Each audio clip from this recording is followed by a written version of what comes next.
দেখুন, আমায় মার্জনা করবেন, আমি সরাসরি অভিযোগ করছি যে পরমব্রত চট্টোপাধ্যায়কে গ্রেপ্তার করে তদন্ত করা উচিত।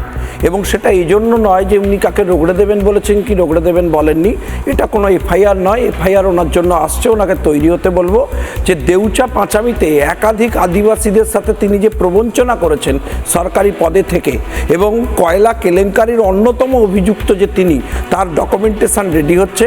তার এক নিকট আত্মীয়ের একটা সরাসরি এনজিও আছে, তার মাধ্যমে সরকারি টাকা আদিবাসীদের উন্নয়নের বদলে সেখান দিয়ে ঘুরে বাইপাস হয়ে চলে গেছে। ফলে এত বড় অপরাধ চাপবার জন্য তিনি সামনে সরাসরি তার বাচ্চাকে উপস্থাপন করে যে ধরনের আচরণ করেছেন, সেটা শুধু নিম্ন রুচি।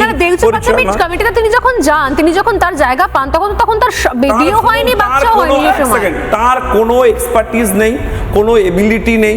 কোন এবিলিটির জন্য তিনি ওই পদে গেছিলেন সেটা আমি জানতে চাই, এবং তার কোন রেকমেন্ডেশন তিনি ওখানে দিয়েছেন যার জন্য ওখানকার আদিবাসীদের উন্নয়ন হয়। ওখানকার একের পর এক আদিবাসী নেতারা ওয়েল কানেক্টেড উইথ আস, তারা কমপ্লেন জেনারেট করছেন, এবং রিসেন্টলি তারা আমার সাথে যোগাযোগ করেছেন। তারা তো সারপ্রাইজড আজকে ওনার এই সমস্ত বক্তব্যে। মানুষ তো ভুল পথে চলে গেছেন, ভাবছেন হয়তো আমরা এই সমস্ত এন্টারটেইন করব না।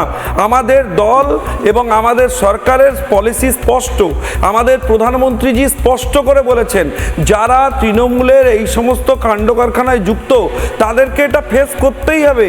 একজনের ক্ষেত্রেও এটা বেরোনোর কোনো জায়গা নেই। উনি তদন্ত ফেস করবেন, তাতে যদি উনি নির্দোষ হবেন। কিন্তু আমি আপনাকে বলছি, এতে সরাসরি এই অপরাধে উনি যুক্ত, ওনার নাম করে বলছি।